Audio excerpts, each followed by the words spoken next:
September 12th, 1945. Camp Jerome stretched quiet under the afternoon sun. 4 German women stepped off a transport truck, their Wehrmacht auxiliary uniforms wrinkled from days of travel. Greta Weber clutched a water-damaged photo of her family's bakery, her back straight despite exhaustion. They had surrendered to an enemy they'd been taught to fear. Yet Corporal Kowalski processed them gently, speaking broken German. "You will be safe here." 3 days later, in the camp kitchen, Ruby Collins placed 4 bright yellow boxes on the counter. Kraft dinner, macaroni and cheese. The German women examined them with bewildered amusement. Greta translated the English, her voice thick with disbelief.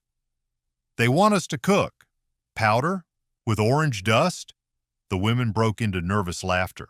This wasn't food, this was an American joke. But when Ruby's face hardened, the laughter died. These prisoners had no idea they were about to discover something that would change everything they thought they knew about their captors. And themselves. Before we dive in, hit that subscribe button for more incredible untold stories from history. And let me know in the comments what city you're watching from. These stories of unlikely connections happen everywhere. September 12th, 1945. The war had been over for exactly 28 days, but at Camp Jerome in the high desert of Arizona, the aftermath still arrived in careful, measured doses. The transport truck kicked up a cloud of red dust as it rumbled through the main gate, its canvas cover rippling in the late afternoon heat. 4 women sat in the back, their Wehrmacht auxiliary uniforms faded and travel-worn, their faces carefully composed despite the uncertainty that had been their only companion for weeks. Greta Weber stepped down first, her boots hitting the packed earth with military precision.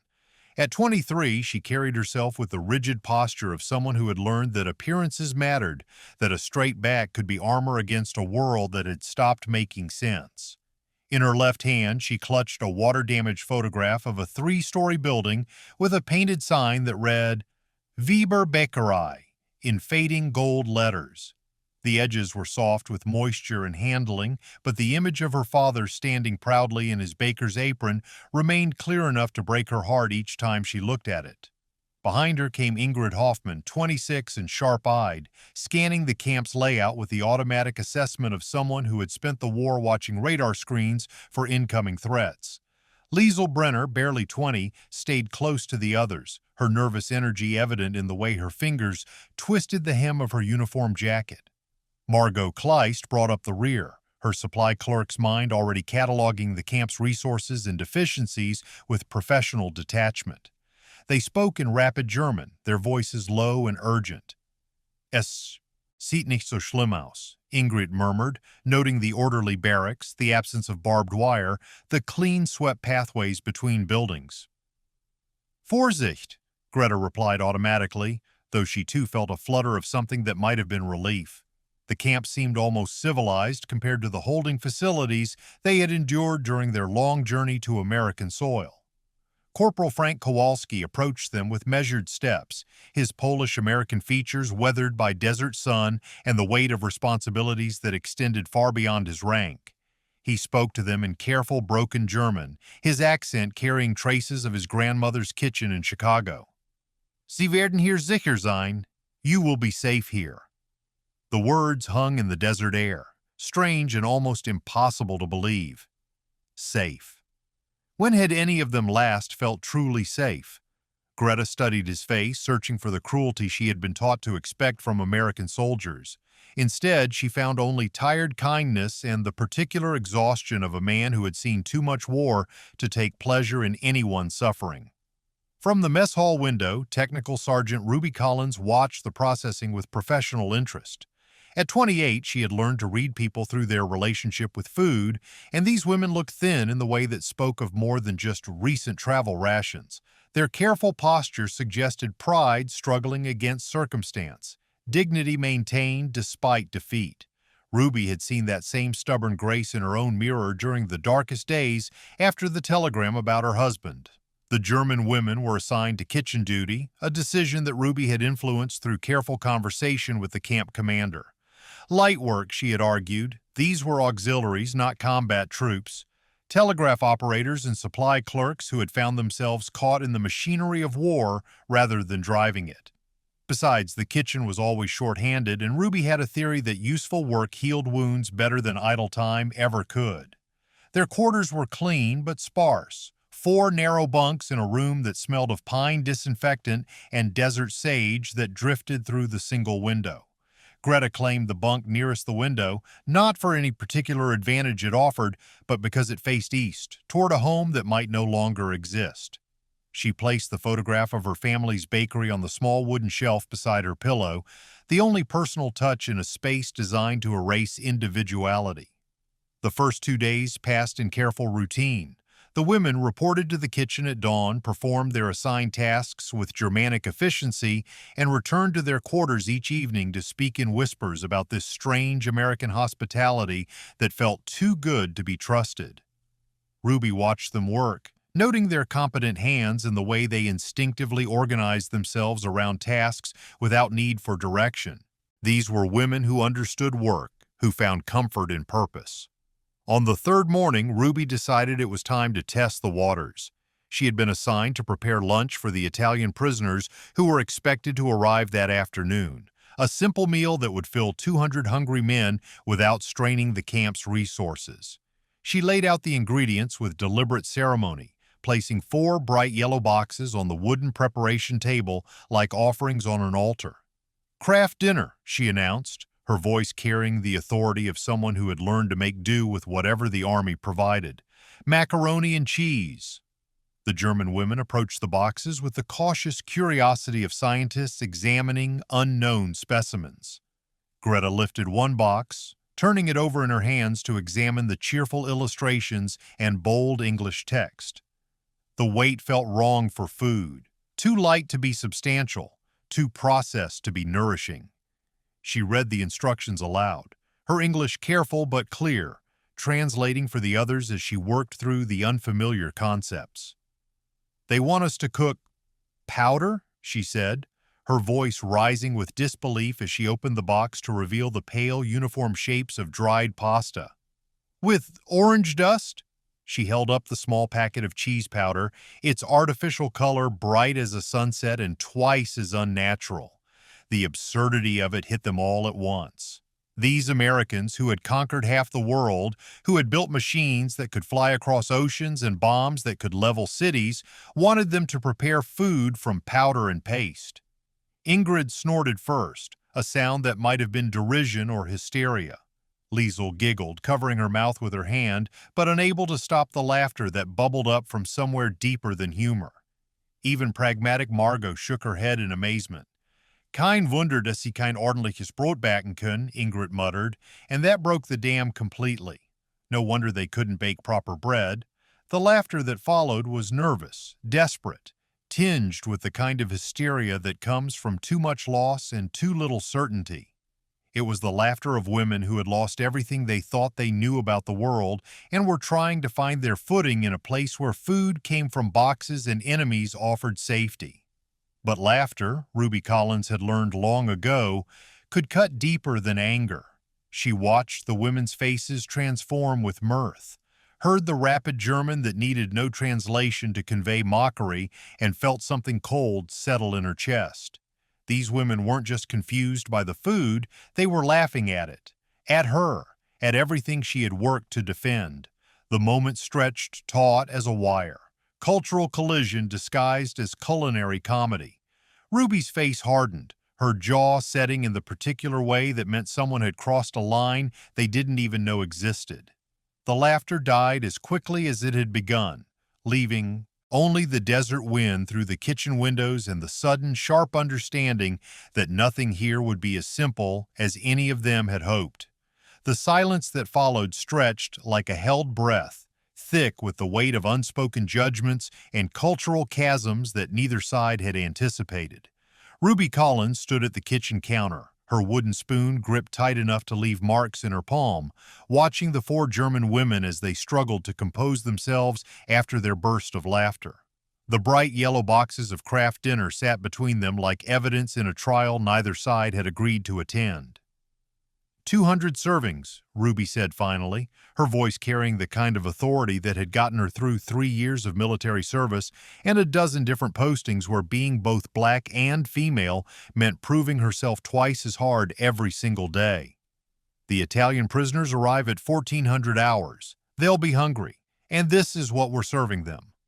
Greta Weber straightened instinctively, recognizing the tone, if not entirely understanding the cultural undertones that sharpened it. She had dealt with enough military hierarchy to know when someone was drawing lines in the sand. Verstehen, she replied carefully, then switched to English. We understand, but understanding the order and accepting the methodology were different things entirely. As Ruby demonstrated the cooking process, opening boxes with practiced efficiency, and explaining the precise measurements required, Greta found herself mentally cataloging everything that was wrong with this approach to feeding people. The pasta was uniform and lifeless, nothing like the varied shapes her father had taught her to recognize by touch. The cheese powder dissolved into an orange sauce that bore no resemblance to any dairy product she had ever encountered. "Excuse me," Greta ventured as Ruby poured the bright mixture over the cooked pasta. "Perhaps we could add some herbs from the garden outside, and the pasta if we made it fresh instead of from the box." "You follow the box," Ruby cut her off, the words sharp enough to silence the kitchen entirely. "Exactly as written. No additions, no improvements, no German modifications." The other women exchanged glances, a rapid conversation conducted entirely in raised eyebrows and pressed lips. This wasn't about cooking anymore, they realized. This was about something deeper, something that lived in the space between victor and vanquished, between the country that had won and the people who had lost everything in its winning. Over the next hour, they worked in careful silence, their movements efficient but cold. Greta's hands moved automatically, following the simple instructions, while her mind wandered to her father's bakery, to the complex dance of flour and yeast and time that had filled their mornings with purpose and their evenings with the satisfaction of feeding their community well. Here she was reduced to following directions printed on a box, to cooking by numbers rather than intuition. Liesel whispered criticisms in rapid German, her young voice carrying the particular disdain of someone who had grown up believing that food was art and Americans were barbarians. Ingrid muttered responses, her technical mind analyzing the inefficiencies in the process, the ways that proper technique could improve even this artificial creation. Margot simply shook her head, calculating the cost and nutritional value of feeding grown men what amounted to expensive paste. Corporal Frank Kowalski had been listening from the doorway, his Polish grandmother's kitchen wisdom warring with his American soldier's duty to maintain order. Finally, he stepped forward, clearing his throat to get Ruby's attention. "Sergeant Collins, if I might translate." Ruby's shoulders tensed, but she nodded curtly.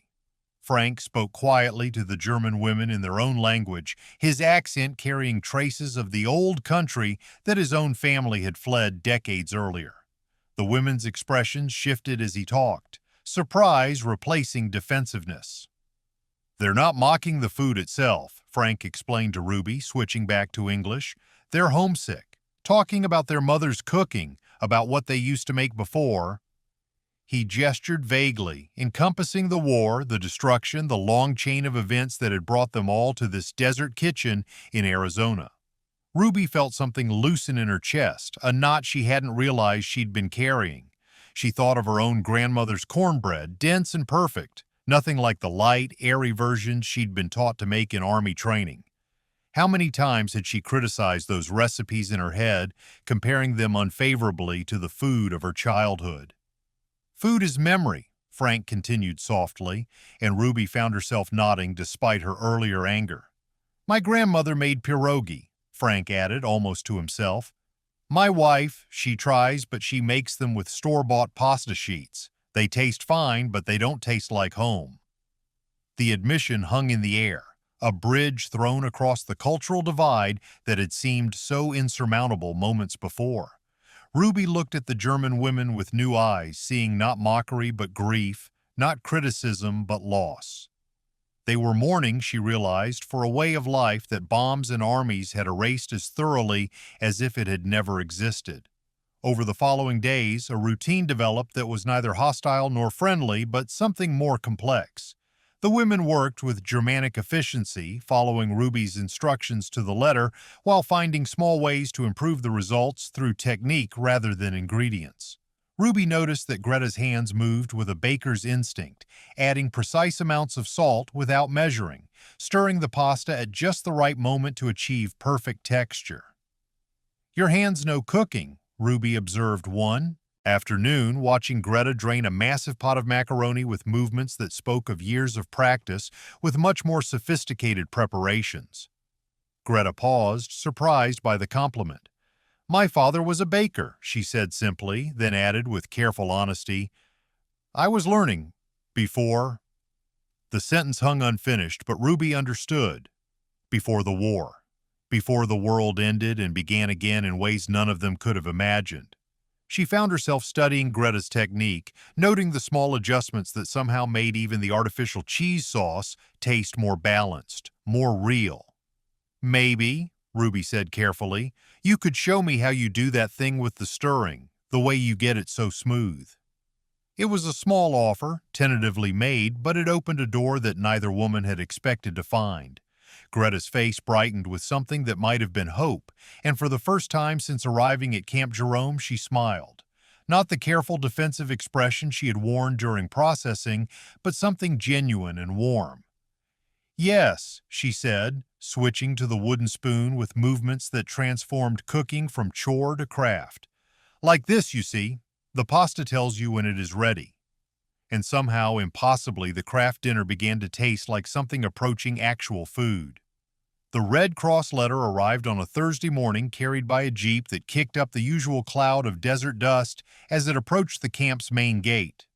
Corporal Kowalski sorted through the mail with his characteristic methodical care, noting the return addresses and the varying degrees of hope and desperation that seemed to emanate from each envelope. When he found the letter addressed to Greta Weber, he felt his chest tighten with something that might have been anticipation or dread. Mail from overseas had become a kind of lottery where winning and losing were often indistinguishable until the envelope was opened.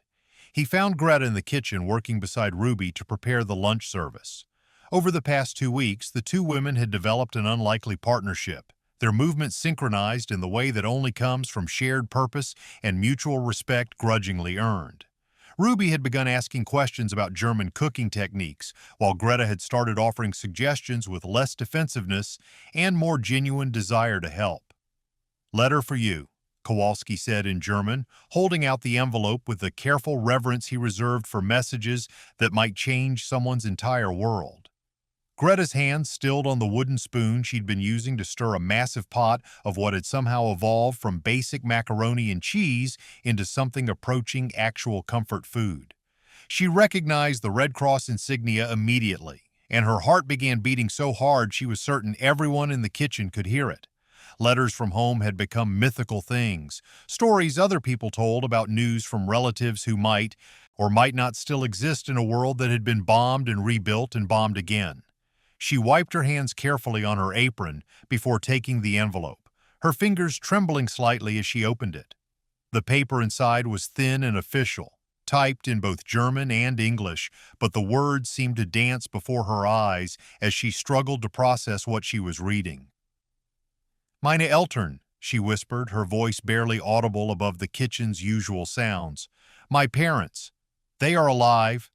The transformation was immediate and complete. The careful composure that Greta had maintained since arriving at Camp Jerome crumbled, replaced by a radiance that seemed to illuminate the entire room. She pressed the letter to her chest, tears streaming down her face as she spoke in rapid German to her companions, sharing the news that had seemed too wonderful to even dare hope for. "The bakery," she managed in English, turning to Ruby with eyes bright as stars. "It survived the bombing. They want me to come home soon. They are waiting for me." Ruby felt her own throat tighten as she watched Greta's joy, recognizing the particular happiness of someone who had prepared for the worst and received the impossible instead. It was a kind of miracle, she realized, the sort of thing that made all the small kindnesses and careful bridges they'd been building seem worthwhile. "That's wonderful news," Ruby said, and meant it with an intensity that surprised her. Somewhere in the past weeks, these women had stopped being enemy prisoners and become simply people trying to find their way in a broken world. The news spread through their small group like wildfire. Ingrid smiled for the first time since arriving at the camp. Liesel clapped her hands with genuine delight. Even reserved Margot nodded approvingly, as if the universe had finally done something sensible. For the first time, their captivity felt temporary, their displacement a brief detour rather than a permanent exile. That evening, Ruby made an unprecedented suggestion. "Maybe we could prepare something special," she said, addressing all four women as they cleaned up after the dinner service. "Teach each other some recipes. You show me how to make something from home, and I'll show you how my grandmother made cornbread." It was an offer that transcended cooking, an invitation to share the most intimate parts of their respective cultures through the universal language of feeding people with care. Greta's face lit up with enthusiasm that had been absent since her arrival.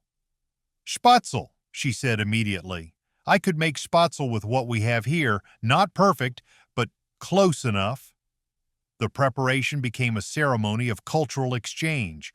Greta demonstrated the technique for making the small, irregular dumplings that were a cornerstone of German home cooking, working with available flour and eggs while explaining the texture and timing that made them perfect.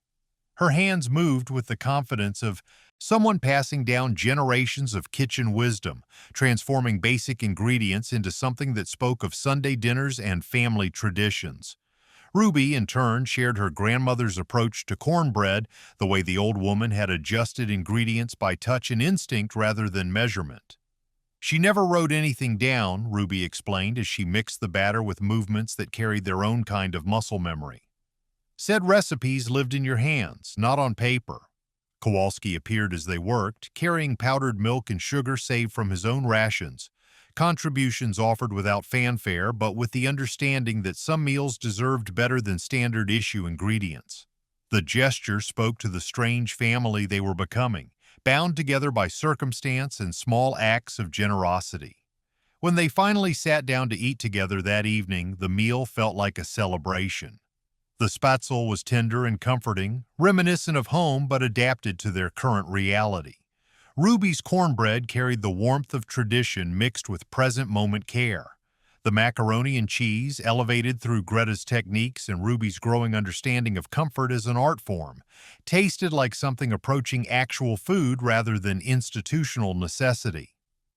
"This reminds me," Greta said thoughtfully as she tasted the improved macaroni, "of a Käsespätzle my aunt made when I was small.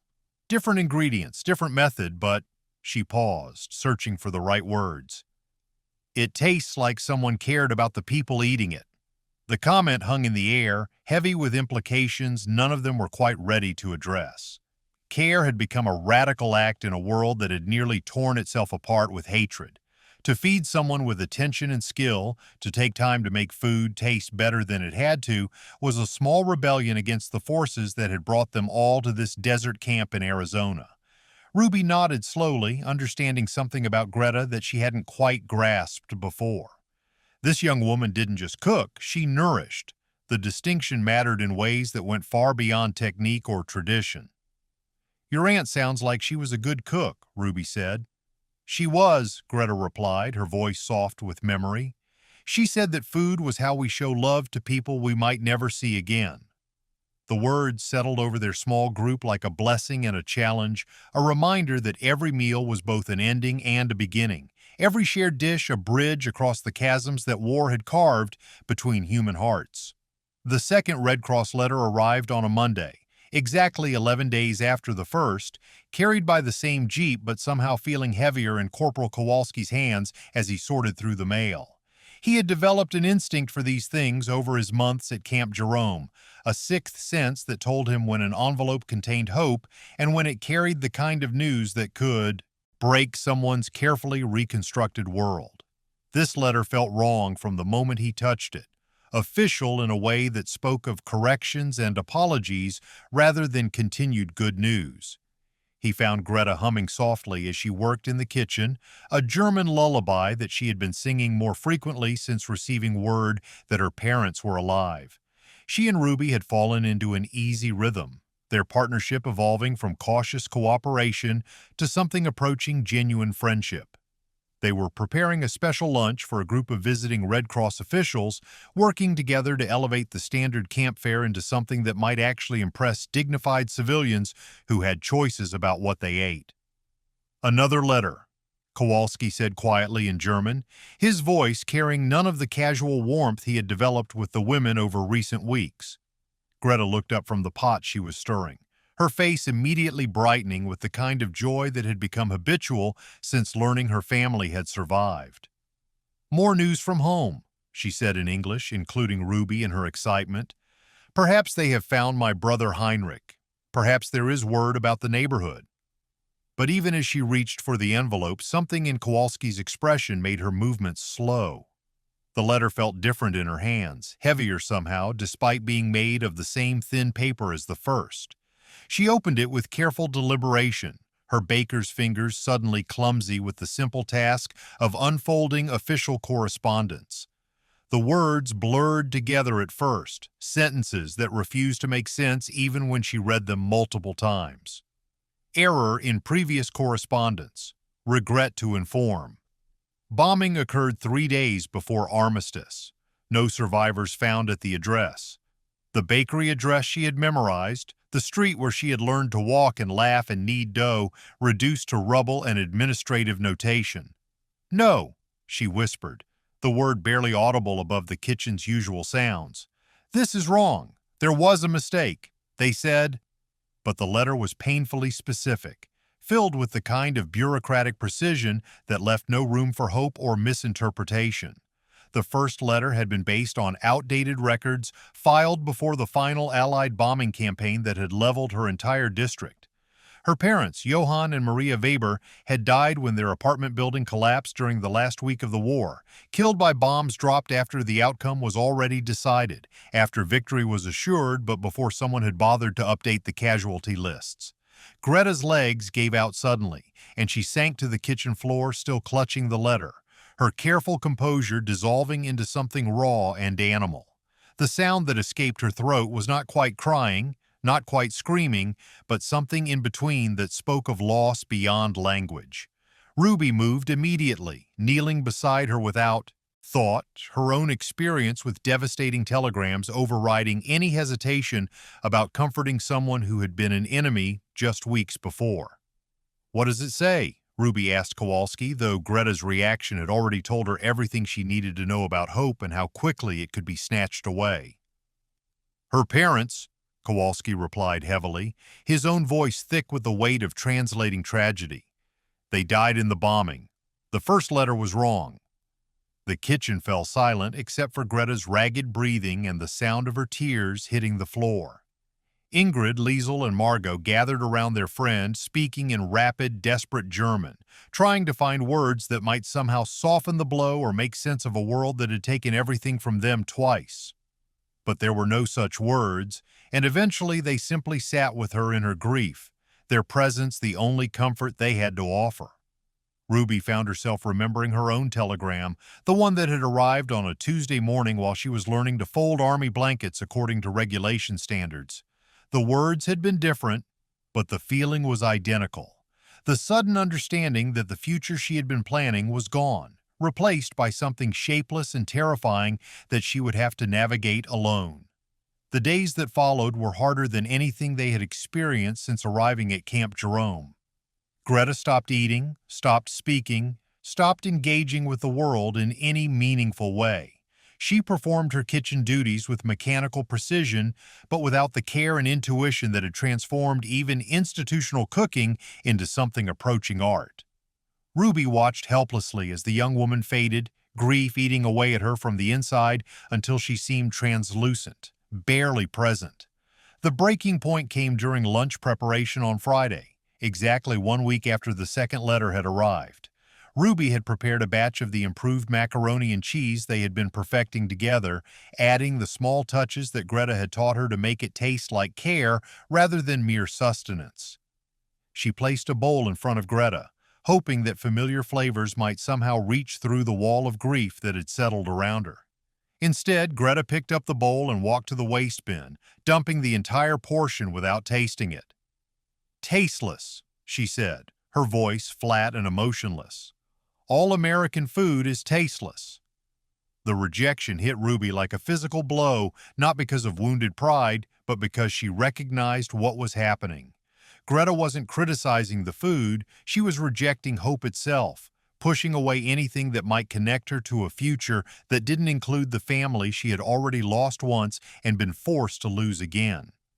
"You don't understand," Greta continued, her voice gaining strength as her composure finally cracked completely. "You have family, home, a future. We have nothing. Less than nothing. We are ghosts trying to pretend we are still alive." Even Kowalski's gentle attempts to reach her were rebuffed. She spoke to him in sharp, clipped German, telling him that kindness from captors was just another form of cruelty, that hope was a luxury for people who hadn't lost everything twice. The bridge they had all been building so carefully over the past weeks collapsed in the space of a single conversation, leaving them staring at each other across a chasm that seemed wider than when they had started. That night, Greta lay on her narrow bunk staring at the water-damaged photograph of her family's bakery, the image that had sustained her through capture, transport, and the early days of imprisonment. But now it felt like evidence of a life that had never really existed, a dream she had mistaken for memory. The future she had been planning, the homecoming she had been imagining, the family recipes she would continue and the traditions she would preserve. All of it was gone, reduced to ashes and bureaucratic corrections. The desert wind rattled the windows of their quarters, carrying with it the endless emptiness of a landscape that offered no comfort, no answers, no hope for anything better than the stark reality of starting over with nothing in a place that would never feel like home. 2 weeks passed in a silence that felt heavier than the desert heat that pressed down on Camp Jerome each afternoon. Greta moved through her kitchen duties like someone walking underwater, her movements precise but empty of the intuitive grace that had once transformed even the simplest tasks into something approaching art. She arrived exactly on time, followed instructions to the letter, and left without speaking unless directly addressed. The woman who had once corrected recipes by instinct and hummed German lullabies while stirring pots had disappeared, replaced by someone who performed the mechanics of cooking without any of its soul. Ruby watched from across the kitchen, her heart breaking a little more each day as she witnessed this slow-motion collapse of someone she had come to genuinely care about. She had tried everything she could think of in those first few days after the second letter. Gentle conversation, shared tasks, even bringing Greta small portions of food that might tempt her to eat something more than the bare minimum required to survive. Nothing worked. Greta had built walls around herself that seemed impermeable, constructed from grief and the particular despair that comes from having hope destroyed not once, but twice. The other German women tried as well, speaking to their friend in their native language during the quiet moments between meal preparations. But even Ingrid's practical concern, Liesel's earnest attempts at comfort, and Margot's straightforward offers of companionship were met with polite deflection. Greta had learned to be present without truly being there, to fulfill her obligations while keeping her heart locked away somewhere safe from further damage. Ruby found herself remembering her own darkest period, the weeks after she had received the telegram about her husband's death in Italy. She had moved through her days much the same way, performing duties with mechanical precision while feeling like she was watching someone else live her life. Her grandmother had been the one to reach her then, not through words or grand gestures, but through the simple persistence of care expressed in the most basic way possible, food prepared with love and offered without expectation. The memory inspired Ruby to try a different approach. Instead of attempting conversation or trying to draw Greta out of her shell, she simply began leaving small portions of food by her bunk each evening. Not elaborate meals or obvious attempts to cheer her up, just simple preparations of the macaroni and cheese they had been perfecting together, made with the careful attention to detail that Greta had taught her. She never asked if Greta ate them, never mentioned the empty bowls that appeared outside her door each morning. It was care offered without strings attached, nourishment provided not because it was expected to fix anything, but because it was the right thing to do. The breakthrough came from an unexpected direction. Corporal Kowalski appeared in the kitchen one Thursday morning carrying a clipboard and wearing the expression of someone who had been tasked with a job he wasn't entirely sure how to handle. His church back in Chicago, he explained to Ruby and the assembled women, had organized a relief effort for European refugees who were still flooding into displacement camps across the continent. They needed volunteers who could speak German to help sort donations and write letters that might reach families scattered across a devastated landscape. "There's families with nothing," he said, his voice carrying the weight of someone who understood displacement from his own family's history. People who lost everything and don't even know where to start looking for what's left. For the first time in weeks, Greta looked up from her work, something flickering behind her eyes that might have been interest or recognition. "Families?" she asked, the word coming out like a question she hadn't meant to speak aloud. Kowalski nodded, sensing an opening he needed to navigate carefully. "Mostly women and children. A lot of them don't speak English, don't understand how things work here. They need someone who knows what it's like to—" He gestured vaguely, encompassing loss and displacement and the particular courage it took to keep living when everything familiar had been stripped away. The change in Greta was subtle but unmistakable. She didn't smile, didn't suddenly regain her former vitality, but something in her posture shifted. The mechanical precision remained, but it was joined by a flicker of purpose that had been absent since the second letter had arrived. That evening, she approached Kowalski and asked quietly about the refugee work, her English careful but determined. Within days, she was spending her afternoons in the camp's administrative building, working with donated supplies and correspondence that connected displaced families across an ocean. The donations included food items from American families who were trying to help in the only way they knew how, and Greta found herself handling boxes of Kraft dinner with something that wasn't quite irony but wasn't hostility either. These bright yellow boxes, she began to understand, represented someone's attempt to fill empty bellies, to say that strangers mattered enough to deserve sustenance. Working with the refugee letters forced Greta to confront the reality of her situation from a different angle. She wasn't the only person who had lost everything. She wasn't even the only person who had lost everything twice. The correspondence painted a picture of massive displacement, of millions of people trying to rebuild lives from fragments and memories and whatever kindness they could find from unexpected sources. One evening, as she sorted through a particularly heartbreaking collection of letters from mothers searching for children and children searching for parents, Greta found herself thinking about the macaroni and cheese with something approaching clarity for the first time since her world had collapsed again. It wasn't German food, would never taste like her mother's cooking or remind her of Sunday dinners in her father's bakery, but it wasn't meant to. It was meant to fill hungry stomachs and provide comfort to people who needed to know that someone, somewhere, cared enough to feed them properly. She walked to the kitchen that night, finding Ruby cleaning up after the evening meal service. Without speaking, she moved to the stove and began the familiar process of preparing a small batch of their improved macaroni and cheese, her hands remembering the techniques they had developed together even after weeks of mechanical cooking. Ruby watched without comment, understanding that some moments required silence rather than conversation. When Greta tasted the finished dish, she closed her eyes and let herself really experience it for the first time since her hope had been shattered. It didn't taste like home, would never taste like home, but it tasted like something else that mattered.